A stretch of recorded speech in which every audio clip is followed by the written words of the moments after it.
Nathan here, and we're talking coffee and music. And today I'm at the Ali Bar up in the beautiful Broome area in Kimberley. We're talking to Wil Thomas, who is a musician that we're going to feature this morning.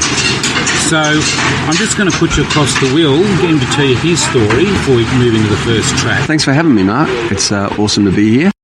My story, I'm a musician based in Broome. I've been here for many years now, inspired by the country in my music, inspired by things around me. I could go on forever.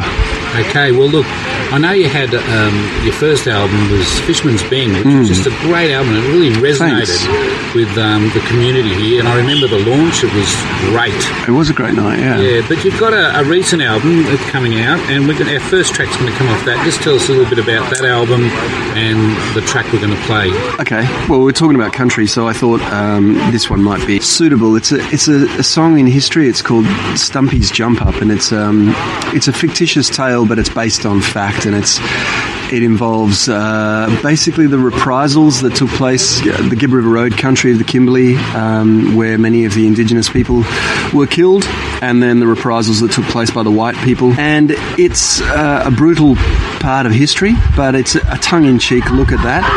And it's based around the story of one man. In this story, his name is Stumpy, and it's a story of history. It's a fictitious song, but it's based around fact, and it pretty much tells the story itself. So I won't talk too much about it, other than to talk about the foreword, which is read by actor Jack Thompson, and the foreword, which is quite brutal in itself, is actually the diary account of one Maitland Brown, who first came into the Kimberley, what took place, although it's a brutal truth, and it's called Stumpy's Jump Up. And here it is.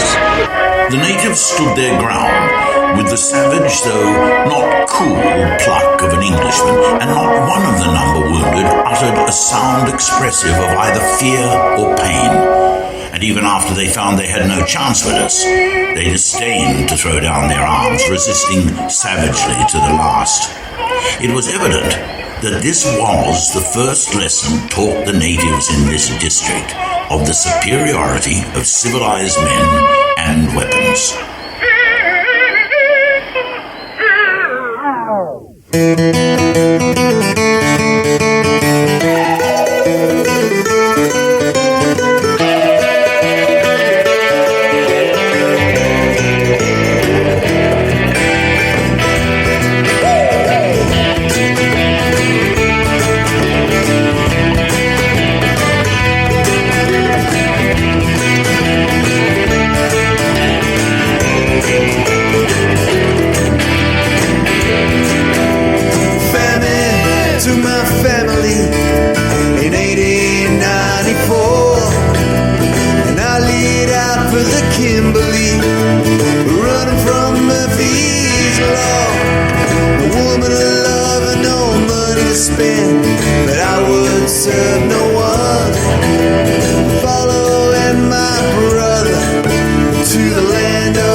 Okay, that was Stumpy's Jumper from the Providence album, and I'm here talking to Wil Thomas. Wil, you've shared the stage with some really well-known artists. Can you tell me some of the highlights? I got to play with Missy and share the stage with people like John Butler and Shane Howard, and music suddenly became really vital. I hadn't realised it was a quest I'd been looking for, but it became something I was really lucky to be able to express my concerns and my angst and my passion through this medium, which was music. You know, it's an art form. People express everything in one way or another. Artists paint, sculptors create, musicians write songs, and whether they were good or crap, I was doing it and I had to own it. And I still am, and that's the story. Yeah. Yeah, no, that's great. I remember the time I was up here, and it was really a defining time in Broome. It brought different people together. You know, we had on the line, we had off-duty policemen, we had teachers, we had musicians, we had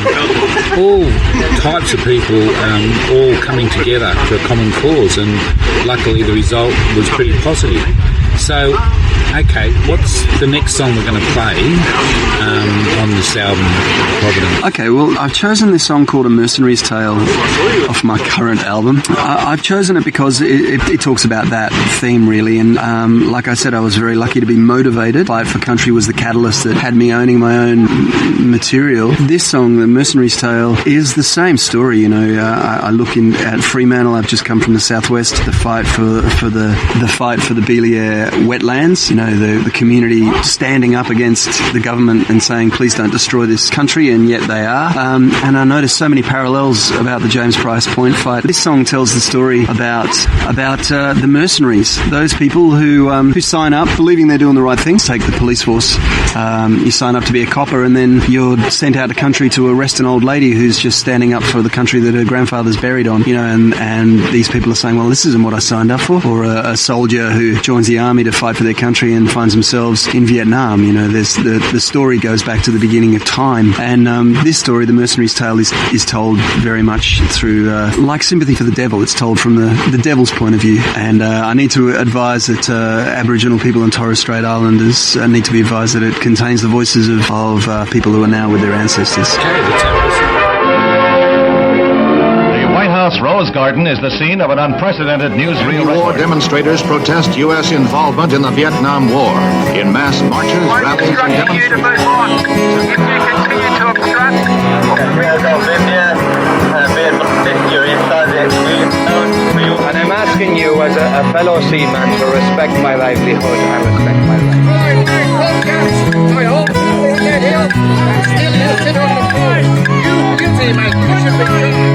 Well, I come out of Duntrim to enter in the fight.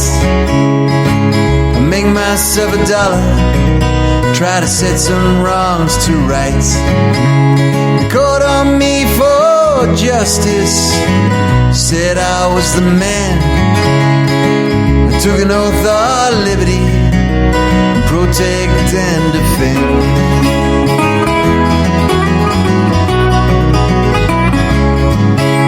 Somewhere the road got crooked and I lost my way. Now I'm dancing with the devil for $2,000 a day. They call me a mercenary in the streets around Budapest, like a Roland the Thompson gunner. I guess I lost my head. So don't call on me for justice, 'cause I sold out to the man, and I would do anything that I could if I could just buy it back again. And don't put flowers in my rifle, glossed over my eyes, and I did away with my conscience, and I took on their lives. Awesome tune. Now, Will, where do we get your music? You can get it on iTunes. You can go online and get both albums on iTunes. Dare I say you can get on Spotify, where if you play my album 1,000 times, that's 1,000 times, I'll get $1. Great. Or you can just jump on my website or Facebook page, Wil Thomas Music, and flick me an email and I'll send you a disc, autographed disc. Autographed disc? Yeah. Oh, great. So again, I'm into that. I love these autographed discs. Yeah. So look, you're not getting away just yet. Sure. So part of this show is about coffee. So coffee, the one thing that keeps musicians functioning. Yeah, so it is a story. It is a show about music and coffee. So just tell me, how do you actually have your coffee? Well, how do I have a coffee? It has to be a small flat white with a dollop of really good honey. Oh, good. Like an extra shot? No, it's I'm so fickle with coffee. You know, I went soy flat white for a while, and then I came back, but I can't say exactly what I need other than it has to be small flat white with a dollop of honey. Okay, so and if it's wrong, then it's trouble. There's trouble. There's trouble. But I can't tell you what's right. You don't want too much milk. That's it. Too much milk. Oh no, you can't have too much milk. Okay, No. Where else in Broome, apart from the Ali Bar, would you be seen on a flat white? Well, Kimberley Coffee, of course, on a market day. That's a given. And the Good Cartel is generally the only place to get coffee that I find around. If it's the weekend, I can just head straight to the markets, which is a short jog from my house, and jack myself up. And if it's a weekday, then I can go over to the Good Cartel. Awesome. Well, it's been great talking to you, Wil. Thanks for having me. Sharing sharing your music with us, and that's all today. We'll talk to you next week.